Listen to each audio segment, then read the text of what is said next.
Good morning, everyone. My name is Haas, and I'm the Small Business Sales Manager for Johnson Financial Group. Recently, I was on the internet, and I came across a TikTok video. So for those of you who might not be aware of what a TikTok video is, it's short videos, and a lot of times they're very entertaining or informative. But on this particular video, it was of an entrepreneur, and it showed a little clip of them doing their job. And in the video it said, I didn't want a 9-to-5 job, so I started a business. And now I work 24/7. Yeah. And so for those of you who are entrepreneurs, you know exactly what I'm talking about. My name is Matt Haas, Small Business Sales Manager for Johnson Financial Group. I've been in the banking industry for over 15 years, been with Johnson Financial Group for over 10. And there's a lot of different ways we work with businesses, and in my role, I'm lucky to lead a team of business bankers who are located throughout the state of Wisconsin. And we work closely with small businesses to help them with their financing, business accounts, and cash management needs. We'll help you manage, grow, and protect your business. And in my role, I'm very lucky because I have an extensive network of external contacts that my clients will gain access to. But I also have internal business partners who help me with managing our clients' financial needs. At Johnson Financial Group, we can help you with your bank, wealth, and insurance needs. And as I work closely with businesses, I have one of my key partners is David Varney.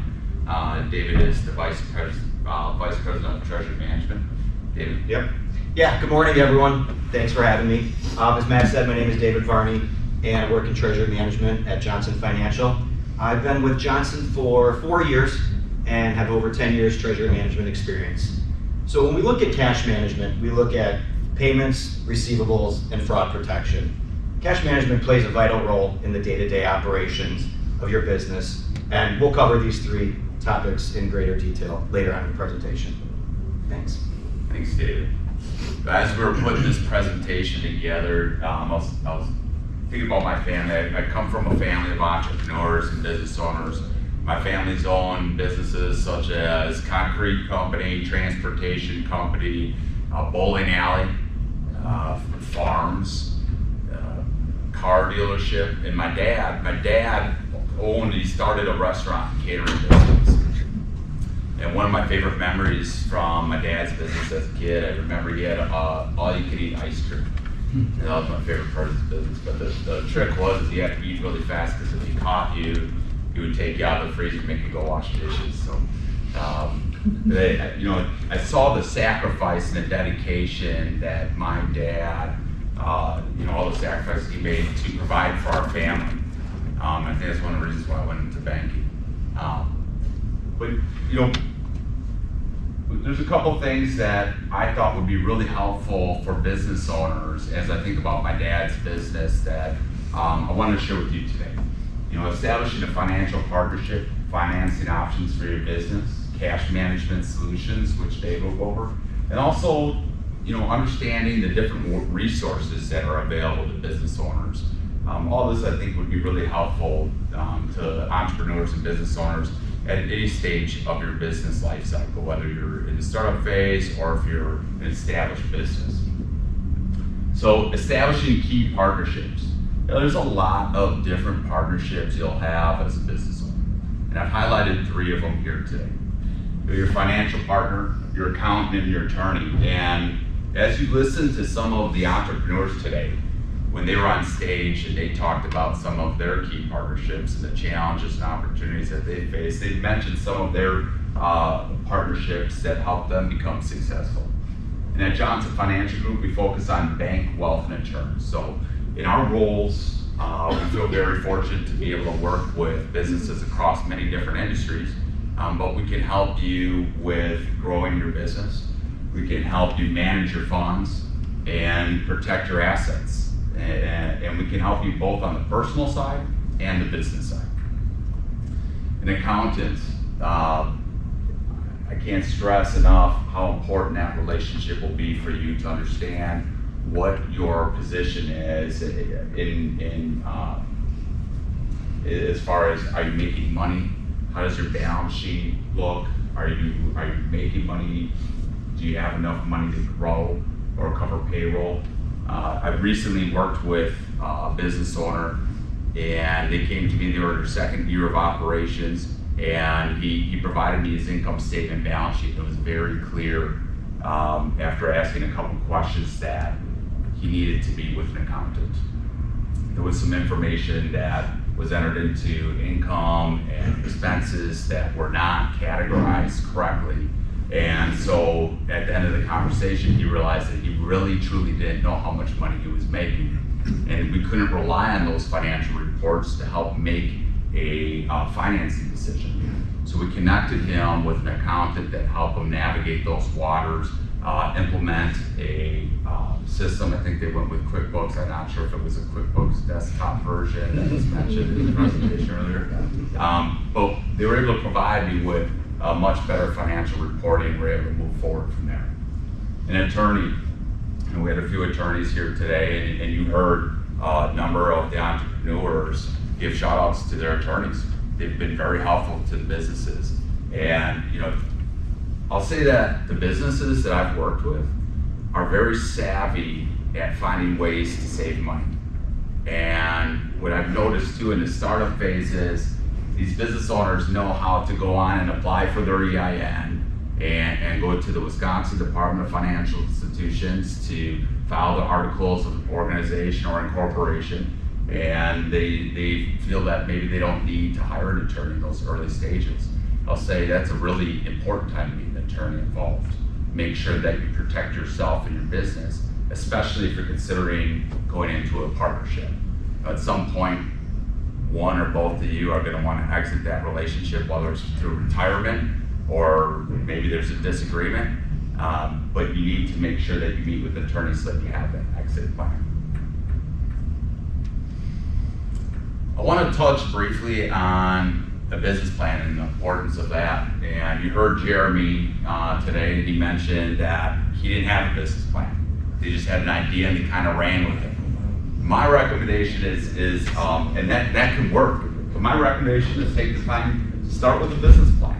And we won't go into each of these in detail, but I wanted to show you some of the key components that we see when we review different business plans. Owner information, we want to understand who you are and what your experience is and how you came up with your idea. We really want to understand your business and learn from you. Your key employees and your business structure. There's a lot of different components to the business structure, whether it's marketing your business and your website, logistics, your profit, loss, and projections, so you can understand where you're taking your company.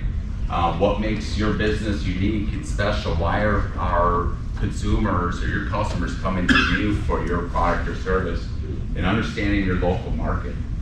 And it's really important that you, even as an established business, continue to maintain your business plan and update it as needed. A good example of that is 2019 business plans probably changed a lot going into 2020, 2021. Pre and post COVID, a lot of businesses had to rethink who their suppliers are. Maybe they had one or two key suppliers. Some of my customers that I work with are now calling every supplier within the US just trying to get inventory in. And they want to order as much as possible because they can't get product. Logistics, we know that there's lengthy delays in the supply chain. So updating this business plan will help keep you on a clear path. But it's also important for you to share this business plan with your business partners. Share your business plan with your attorney, your accountant, and your financial partner so that we understand what your goals are and we can help prepare your business to accomplish those goals. Now, I want to touch a little bit on financing and I have to admit that some of the entrepreneurs today touched on this, and it's a sensitive topic, and raising funds can be very difficult. And a lot of times when I'm working with entrepreneurs or small businesses, they want to better understand the financing side for a traditional or a conventional bank loan. So I wanted to be able to cover that with you since that's an area of interest. Getting started, just understanding that we're going to ask for a number of documents. And my dad, when he started his business, he likes to tell me his stories. And it was similar to Wayne. Wayne was the Lifetime Achievement Award winner today. And if you remember from his video, he said he went in and talked to Mr. Wigdale and shook his hand and he gave him a loan. And that was similar for my dad. He said, man, when I was going into the holiday season with my restaurant, we had a huge demand for catering. And so I needed money to cover payroll and buy supplies and inventory and food. And so I just needed a short-term loan. So I went into the bank and I shook the banker's hand and I walked out with money. And so he thought that was kind of how it still worked today. So when I explained to him the process of how businesses obtain funds today, he was disappointed to hear that, and it felt like he thinks it's my fault, like I did this. But no, I'm telling you that banks in general, they're going to require a lot of information from you, but we really want to truly understand your business so that we can help you mitigate risk. The SBA 7(a) checklist is a very extensive list that would cover anything a bank would ask for a loan application. I think that's a really good checklist, just so that you have everything covered, understand that no matter what a bank is going to ask for, it's probably covered in this list. But a personal financial statement, your business plan, and tax returns are going to be key. In some situations, we're going to ask for financial projections, and it's really good business practice to put those together anyways. When banks review loan applications, we kind of follow a certain guideline, and it's the 5 C's of credit. So I wanted to cover that quickly for you. The 5 C's, the first C we'll talk about is character. We look at the owner's information, or we pull your personal credit bureau. So if you're going to try and hold me to a number, man, what should my credit score be when I'm applying for a business loan? I'll say that we take a lot of things into consideration. So it's not just on character, but if you wanted to hold me to a number, I would say high 600s or higher would be best. We also review an SPSS score, or the Small Business Scoring System score. And that's a score that goes from 0 to 300, and that's your business. That's a score that is tied to your business, but it also takes into consideration your personal credit. So as you look to establish credit and you want to have as high of an SBS score as possible, one thing you can do is take care of your personal credit and also separate your business and personal accounts. So it's important for you to not use your personal credit cards or personal accounts for business expenses. Separate those, have a business credit card, and it starts giving you a history. Pay your bills on time. That will help increase your score. Capital. So this is what we're talking about today. So in the startup phases, you heard the difficulties that some of the entrepreneurs had with starting up a business, but understand that it's going to require you to put some skin into the game. The owners are going to put some money into their business, invest in themselves. But capital can come from many different sources. It can come from investors. You heard venture capitals. They mentioned some of the companies that they've worked with to provide funds, private equity. But we look to finance well-capitalized businesses. And typically, we're looking for you, as we look into financing, for you to put 20 to 25% cash equity into those transactions. Cash flow. I highlighted some, the different cash cycles depending on the types of industry you're in. But what we do is we take a look at your historic financial performance. We collect your tax returns to understand what the company's ability is to repay debt. Collateral, banks borrow money based on a percentage of assets. So I want to kind of talk about that a little bit. We can look at many different forms of collateral, and what's been surprising to some business owners, especially when it comes to real estate, is if you've recently bought a house, you may have been required to come with 5% down, or in some cases 3.5% down, maybe found a bank that did it for 0% down. In the business world, for real estate, you're likely looking at a minimum of 20% down depending on the type of real estate. So as I was reviewing a business plan with one of my clients, and he told me that he was planning within the next 6 months of acquiring a property, we really have a conversation around financing, but his business plan, he figured that he'd come to the table with 5% down payment. When we talked about 20%, he went back and edited his business plan and delayed his property acquisition, so it gave him enough time to build up cash reserves so he could put that down payment down. We can look into different types of loan programs that maybe can reduce that to cash injection, but I would plan on 20% down. Now we can finance up to 80% of receivables, 50% of inventory, and 80% of an equipment purchase. And conditions, just understanding what's going on in the local market and the different opportunities that exist. I was working with a indoor baseball training facility. They were looking at acquiring land and we're going to build a pole barn. And as we're going through the loan application process, we're getting close to the end, and another indoor baseball training facility was announced within 3 miles of where they were planning to build their structure. So that changed their business plan too. They put their plans on pause. They didn't think that the local market could support 2 of those businesses. In financing options, there's many different loans that we can use to help your business. And I would say, you don't need to know all the details of these loans. We can help you walk through the details depending on what the purpose of the loan is. So that's what's really important, is for us to understand what you're trying to accomplish and how we can help. What is the purpose of the funds? And depending on your need, we may choose line of credit, real estate loan, or term loan, but I'll tell you the answer isn't always line of credit. So oftentimes I have business owners come in and tell me that they're looking for a line of credit. But as we start digging, it's really maybe a line of credit they were planning to use to acquire equipment or make leasehold improvements. Well, I'm not sure that it's going to be the best product, especially in a rising interest rate environment, because that has a floating interest rate. So that's why it's important for us to understand how you plan to use those funds. And as you update your business plan and we work together, one of my key partners that I'll introduce you to is David Varney, who is going to cover cash management solutions. All right, thank you. Cash management, the fun part, right? No, so looking at cash management, I start out and say, really, what is cash management? And its simplest forms, it's how's money coming in and how's money going out of the accounts. In treasury management, it's my responsibility to work with our relationship managers and our clients to really put together a plan to make sure that they have the right account structure and the right fraud protection products in place to effectively manage their day-to-day operations.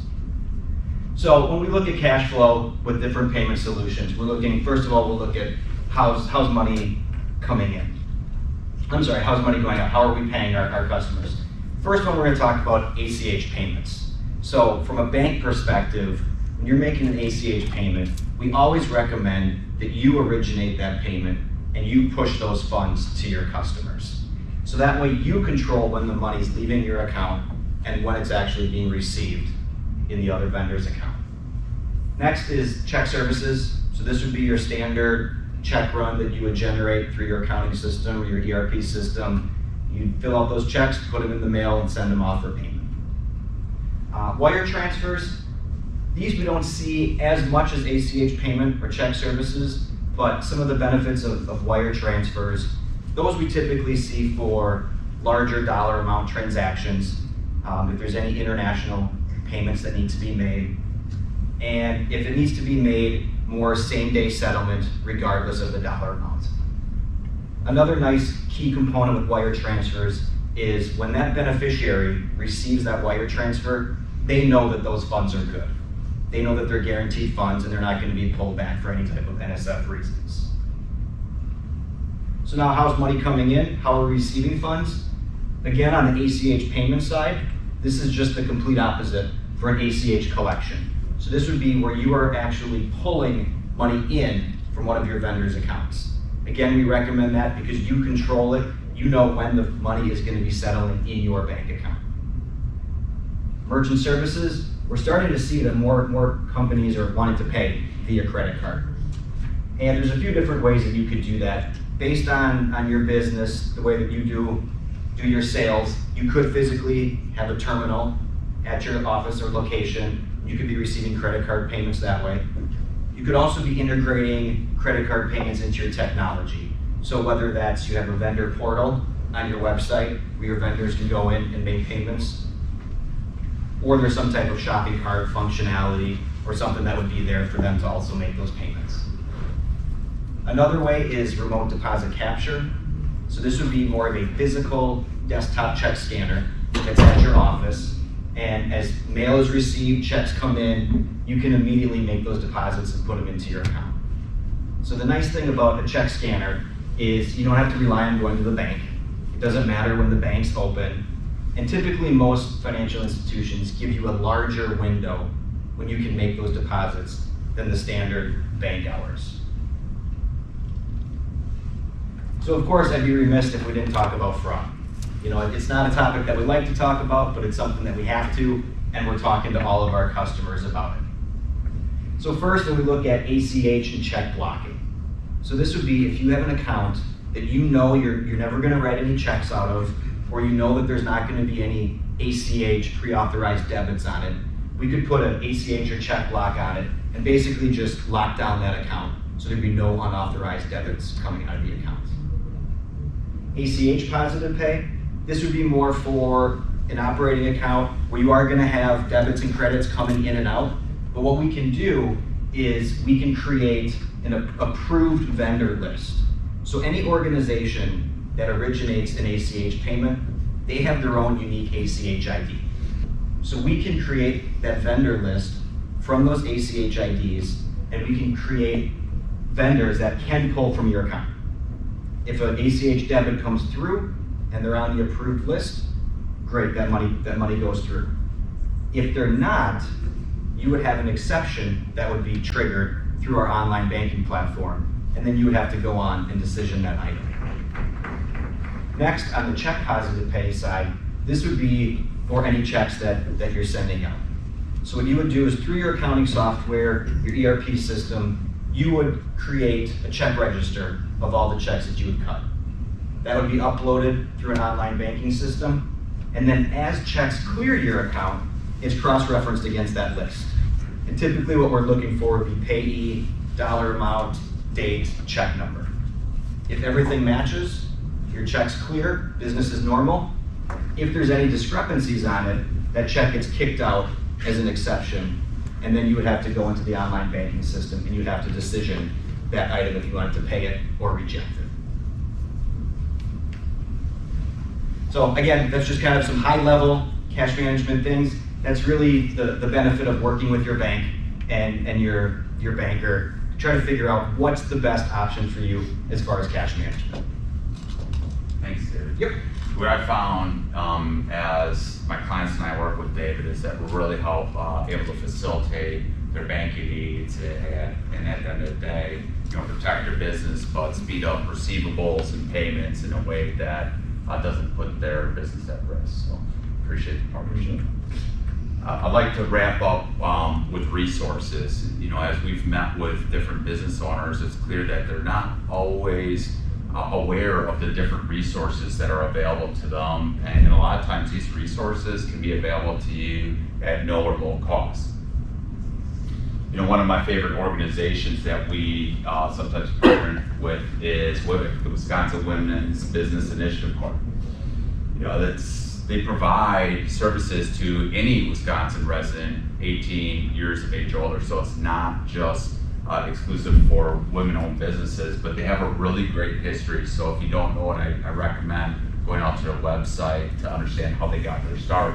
But there's different ways that they've helped our clients, and one way is if a business is not ready for traditional bank financing, maybe they're in those early stages and don't have that track record, women can step in, and those are the types of businesses they're able to help. And they can provide financing for equipment, leasehold improvements, inventory, working capital. But they can also help with a business plan. So a lot of times a business owner will come to a bank and say, I have this idea and I'm looking for help. Really get your start with Wibbick, where they provide templates for your business plan and financial projections, but they don't stop just there. They provide training and coaching to help you walk through that process. SCORE. SCORE is a great organization for your business, whether you're in a startup phase or you're an established business. They have mentors, and a lot of times you can go online, a lot of times you can find a mentor that maybe has industry experience related to the industry you're in. They provide free and confidential business mentoring, and they can do that in person or remotely. They have training and a resource library. When you're on their website, that's here, score.org, it's very robust. It's an extensive list of resources that are available to you as a business owner that covers topics such as supply chain, marketing strategies, and some other hot topics like security, cybersecurity, and attracting and retaining employees, which I know now there's a war on employees, and for you to be able to attract and retain employees is going to be key to your business's success. In the Small Business Development Center. So there's 14 locations throughout the state of Wisconsin as part of the UW system. And they also provide confidential consulting similar to SCORE at no cost and cover topics such as financial management, business planning, startup, management operations, marketing and sales. And so they have mentors that can help you manage through some of those topics, and they provide in-person online training. They have a training program to help you get your business off the ground and help it grow it. So with that, that concludes our presentation today. And I'll say if there's two main takeaways from our presentation, it would be one, to rely on your business partners. So we talked about the finance side, where Johnson Financial Group can fit in, your accountant, your attorney, but know that those business partners are there to help you achieve your goals. And you don't have to be an expert on everything. Rely on us so that you can focus on what you do really well, and that's your business. But then also understand what resources are available to you, whether it's treasury management services to help you manage your cash flow, or some of the resources we talked about through Wibbick, and SCORE, and SBDC. And with that, I'd like to open the floor for any questions you may have.